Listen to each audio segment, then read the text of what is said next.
जय श्री हरि। जय श्रीमद् भगवत गीता की जय। जय श्री हरि। ओम कृष्णाय वासुदेवाय हरे परमात्मने प्रणतः क्लेशनाशाय गोविंदाय नमो नमः। ओम कृष्णाय वासुदेवाय हरे परमात्मने प्रणतः क्लेशनाशाय गोविंदाय नमो नमः। ओम कृष्णाय वासुदेवाय हरे परमात्मने प्रणतः क्लेशनाशाय गोविंदाय नमो नमः। ओम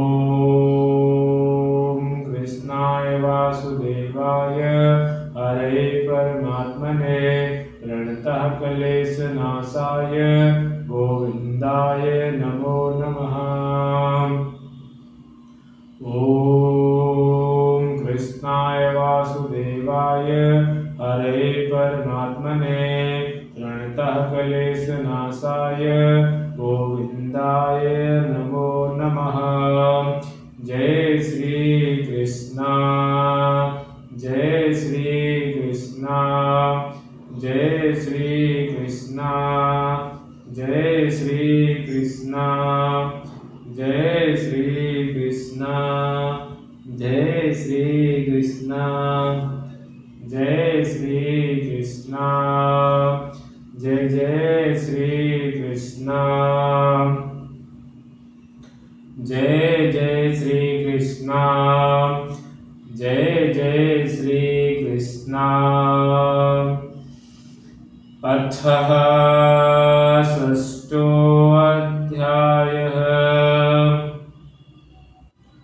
श्रीभगवानुवाच।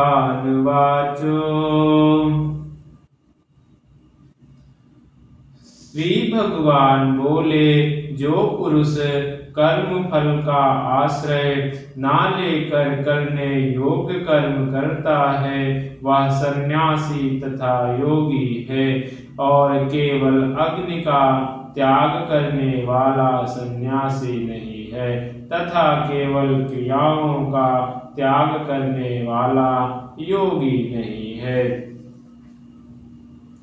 हे अर्जुन, जिसको सन्यास ऐसा कहते हैं उसी को तू योग जान, क्योंकि कल्पों का त्याग ना करने वाला कोई भी पुरुष योगी नहीं होता। योग में आरूढ़ होने की इच्छा वाले मननशील पुरुष के लिए योग की प्राप्ति में निष्काम भाव से कर्म करना ही हेतु कहा जाता है, और योग रूढ़ हो जाने पर उस योग रूढ़ पुरुष का जो सर्व संकल्पों का अभाव है वही कल्याण में हेतु कहा जाता है। जिस काल में ना तो इंद्रियों के भोगों में और ना कर्मों में ही आसक्त होता है, उस काल में सर्व संकल्पों का त्यागी पुरुष योग रूढ़ कहा जाता है। अपने द्वारा अपना संसार समुद्र से उद्धार करें। अपने द्वारा अपना संसार समुद्र से उद्धार करें और अपने को अधोगति में ना डालें, क्योंकि यह मनुष्य आप ही तो अपना मित्र है और आप ही अपना शत्रु है। जिस जीव आत्मा द्वारा मन और इंद्रियों सहित शरीर जीता हुआ है, उस जीव आत्मा का तो वह आप ही मित्र है, और जिसके द्वारा मन तथा इंद्रियों सहित शरीर नहीं जीता गया है, उसके लिए वह आप ही शत्रु के सादृश्य शत्रुता में बरतता है। सर्दी गर्मी और सुख दुख आदि में तथा मान और अपमान में जिसके अंतःकरण की वृत्तियां भली भांति शांत हैं, ऐसे स्वाधीन आत्मा वाले पुरुष के ज्ञान में सच्चिदानंद घन परमात्मा सम्यक प्रकार से स्थित हैं, अर्थात उनके ज्ञान में परमात्मा के सिवा अन्य कुछ है ही नहीं। जिनका अंतःकरण ज्ञान विज्ञान से तृप्त है, जिनकी स्थिति विकार रहित है, जिनकी इंद्रियां भली भांति जीती हुई हैं और जिनके लिए मिट्टी पत्थर और सुवर्ण समान हैं, वह योगी युक्त अर्थात भगवत प्राप्त है, ऐसे कहा जाता है। सुहृदय मित्र वैरी उदासीन मध्यस्थ देश्य और बंधुगणों में धर्मात्माओं में और पापियों में भी समान भाव रखने वाला अत्यंत श्रेष्ठ है। मन और इंद्रियों सहित शरीर को वश में रखने वाला आशा रहित और संग्रह रहित योगी अकेला ही एकांत स्थान में स्थित होकर आत्मा को निरंतर परमात्मा में लगावे। शुद्ध भूमि में जिसके ऊपर क्रमशः कुशा मृगछाल और वस्त्र बिछे हैं, जो ना बहुत ऊंचा है और ना बहुत नीचा, ऐसे अपने आसन को स्थिर स्थापन करके उस आसन पर बैठकर चित्त और इंद्रियों की क्रियाओं को वश में रखते हुए मन को एकाग्र करके अंतःकरण की शुद्धि के लिए योग का अभ्यास करें। काया सिर और गले को समान एवं अचल धारण करके और स्थिर होकर अपनी नासिका के अग्रभाग पर दृष्टि जमाकर अन्य दिशाओं को ना देखते हुए काया सिर और गले को समान एवं अचल धारण करके और स्थिर होकर अपनी नासिका के अग्रभाग पर दृष्टि जमाकर अन्य दिशाओं को ना देखता हुआ ब्रह्मचारी के व्रत में स्थित भय रहित तथा भली भांति शांत अंतःकरण वाला सावधान योगी मन को रोक कर मुझ में चित्त वाला और मेरे पर अड़ल होकर स्थित होवे। वश में किए हुए मन वाला योगी इस प्रकार आत्मा को निरंतर मुझ परमात्मा के स्वरूप में लगाता हुआ मुझ में रहने वाले परमानंद की पराकाष्ठा रूप शांति को प्राप्त होता है। हे अर्जुन, यह योग ना तो बहुत खाने वालों का, ना बिल्कुल ना खाने वालों का, ना बहुत शयन करने वालों के स्वभाव वाले का, और ना सदा जगने वाले का ही सिद्ध होता है।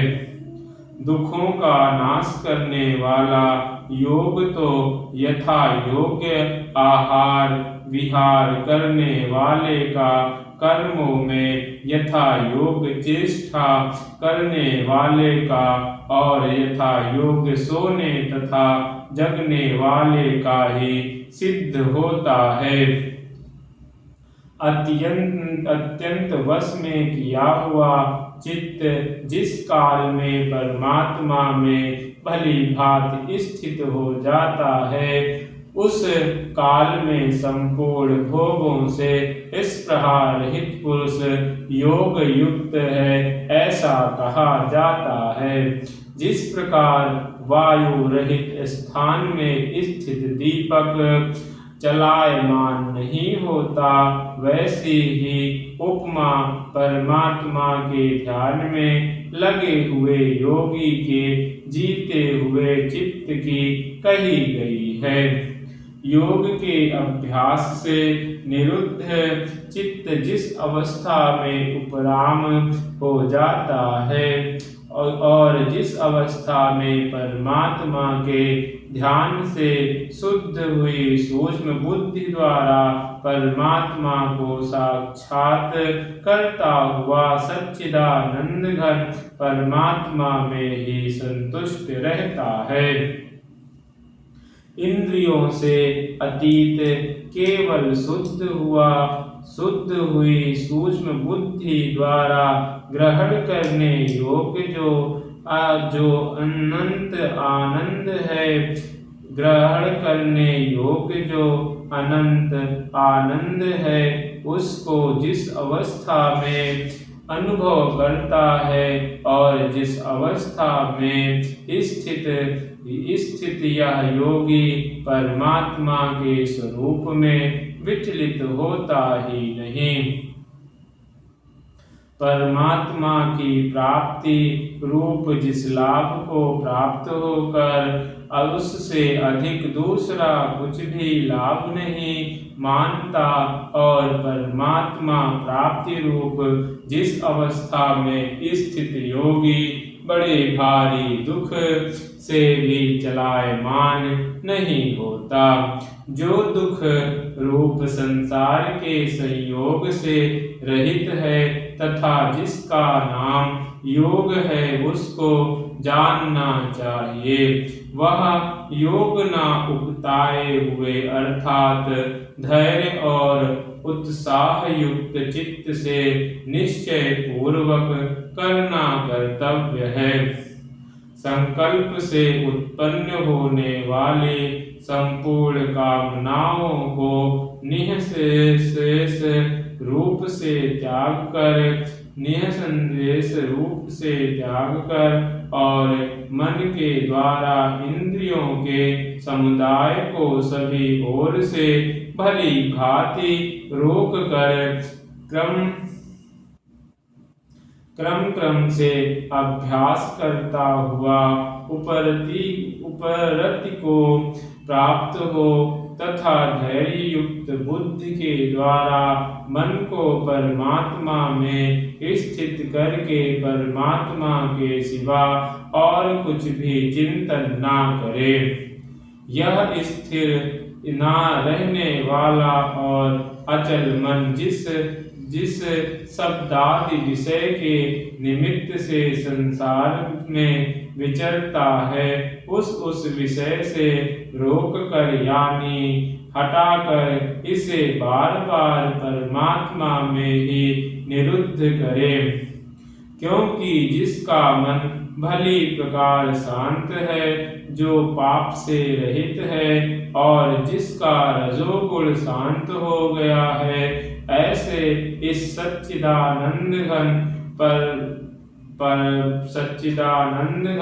ब्रह्म के साथ एक ही भाव हुए योगी को उत्तम आनंद प्राप्त होता है। वह पाप रहित योगी इस प्रकार निरंतर आत्मा को परमात्मा में लगाता हुआ सुखपूर्वक परम ब्रह्म परमात्मा की प्राप्ति रूप अनंत आनंद का अनुभव करता है। सर्वव्यापी अनंत चेतन में एक ही भाव से स्थिति रूप योग से युक्त आत्मा वाला तथा सब में संभाव से देखने वाला योगी आत्मा को संपूर्ण भूतों में स्थित और संपूर्ण भूतों को आत्मा में कल्पित देखता है। जो पुरुष संपूर्ण भूतों में सबके आत्मा रूप मुझ वासुदेव को ही व्यापक देखता है और संपूर्ण भूतों को मुझ वासुदेव के अंतर्गत देखता है, उसके लिए मैं अदृश्य नहीं होता और वह मेरे लिए अदृश्य नहीं होता। जो पुरुष एक ही भाव में स्थित होकर संपूर्ण भूतों में आत्म रूप से स्थित मुझ सच्चिदानंद नंद घन वासुदेव को भजता है, वह योगी सब प्रकार से बरतता हुआ भी मुझ में ही बरतता है। हे अर्जुन, जो योगी अपनी भांति संपूर्ण भूतों में सम देखता है और सुख अथवा दुख को भी सब में सम देखता है, वह योगी परम श्रेष्ठ माना गया है। अर्जुन बोले, हे मधुसूदन, जो अर्जुनोवाच। अर्जुन बोले, हे मधुसूदन, जो यह योग आपने समभाव से कहा है, मन के चंचल होने से मैं इसकी नित्य स्थिति को नहीं देखता हूँ, क्योंकि हे श्री कृष्ण, यह मन बड़ा चंचल प्रमथन स्वभाव वाला, बड़ा दृढ़ और बलवान है, इसलिए उसका वश में करना मैं वायु को रोकने की भांति अत्यंत दुष्कर मानता हूँ। श्री भगवान वाच। श्री भगवान बोले, हे महाबाहो, निसंदेह मन चंचल और कठिनता से वश में होने वाला है, परंतु हे कुंती पुत्र अर्जुन, यह अभ्यास और वैराग्य से वश में होता है। जिसका मन वश में किया हुआ नहीं है, ऐसे पुरुष द्वारा योग दुष्प्राय है और वश में किए हुए मन वाले प्रयत्नशील पुरुष द्वारा साधन से उसका प्राप्त होना सहज है, यह मेरा मत है। अर्जुन उवाच।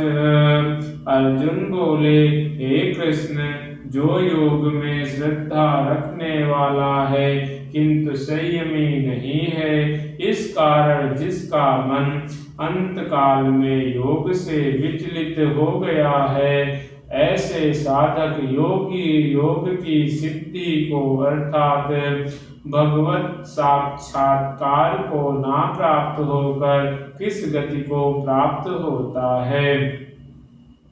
हे महाबाहो, क्या यह भगवत प्राप्ति के मार्ग में मोहित और आश्रय रहित पुरुष छिन्न भिन्न बादल की भांति दोनों ओर से भ्रष्ट होकर नष्ट तो नहीं हो जाता? हे श्री कृष्ण, मेरे इस संशय को संपूर्ण रूप से छेदन करने के लिए आप ही योग्य हैं, क्योंकि आपके सिवा दूसरा इस संशय का छेदन करने वाला मिलना संभव नहीं है। श्री भगवान वाच। श्री भगवान बोले, हे पार्थ, उस पुरुष का ना तो इस लोक में नाश होता है और ना परलोक में ही, क्योंकि हे प्यारे, आत्मोद्धार के लिए अर्थात भगवत प्राप्ति के लिए कर्म करने वाला कोई भी मनुष्य दुर्गति को प्राप्त नहीं होता। योग भ्रष्ट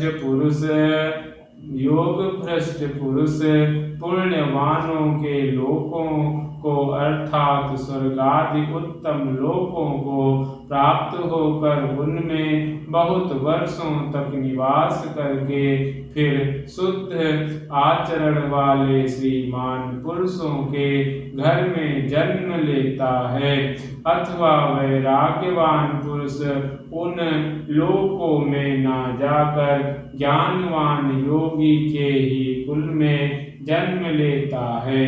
परंतु इस प्रकार का जो यह जन्म है सो संसार में निसंदेह अत्यंत दुर्लभ है।